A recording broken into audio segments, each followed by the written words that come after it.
श्रोते हो, सामाजिक, वैद्यकीय आणि सांस्कृतिक क्षेत्रात गेल्या 27 वर्षापासून कार्य करणाऱ्या सुप्रसिद्ध लेखिका डॉक्टर सुधा कांकरिया यांनी लिहिलेली प्रिय गोडुलीस ही पत्रमालिका आम्ही सादर करीत आहोत.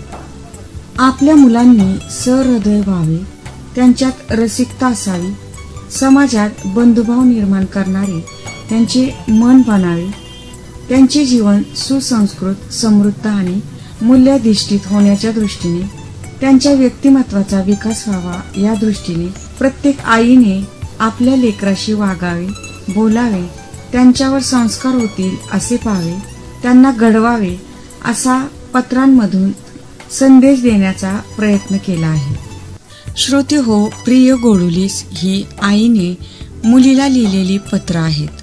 तरुण मुलगी वसतिगृहात जाते तेव्हापासून ती मुलगी स्वतः आई होईपर्यंतची ही पत्रमालिका आहे. श्रोते हो, आता आपण ऐकूयात या पत्रमालिकेतील हे पत्र. सामुदायिक विवाह सोहळा. प्रिय गोडुली, अनेक उत्तम आशीर्वाद. सामुदायिक विवाह सोहळा ही काळाची गरज आहे. जसं एक गाव एक गणपती, तसंच एक गाव एक मंडप असावा. एकाच मंडपाखाली सर्व विवाह संपन्न व्हावेत. वेळेची बचत, पैशाची बचत होतेच होते, पण त्यासोबत सामाजिक समरसता साधली जाते. विचारांची, स्नेहभावनांची देवाणघेवाण होते. कुटुंब विस्तारलं जातं. बालविवाह होणार नाहीत याची पुरेपूर दक्षता घेतली जाते. सर्व जाती धर्माचे लोक एकत्र येतात. ऐक्य निर्माण होते. राष्ट्रीय एकात्मता वाढीस लागते.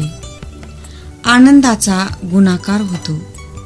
हुंड्याचा प्रश्नच निर्माण होत नाही आणि गावांचा विकास आपोआपच मार्गी लागतो. यातूनच सामूहिक शेतीचा विचार पुढे येऊ शकतो.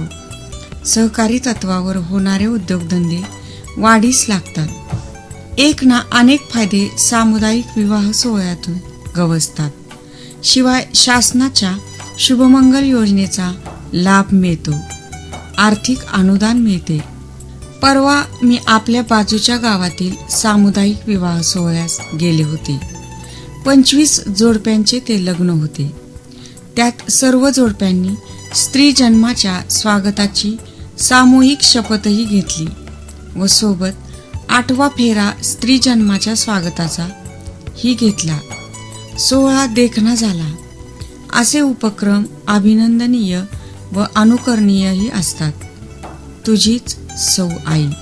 श्रोते हो, आपल्या मुलांनी सहृदय व्हावे, त्यांच्यात रसिकता असावी, समाजात बंधुभाव निर्माण करणारे त्यांचे मन बनावे, त्यांचे जीवन सुसंस्कृत, समृद्ध आणि मूल्याधिष्ठित होण्याच्या दृष्टीने त्यांच्या व्यक्तिमत्वाचा विकास व्हावा या दृष्टीने प्रत्येक आईने आपल्या लेकराशी वागावे, बोलावे, त्यांच्यावर संस्कार होतील असे पाहावे, त्यांना घडवावे असा पत्रांमधून संदेश देण्याचा प्रयत्न केला आहे.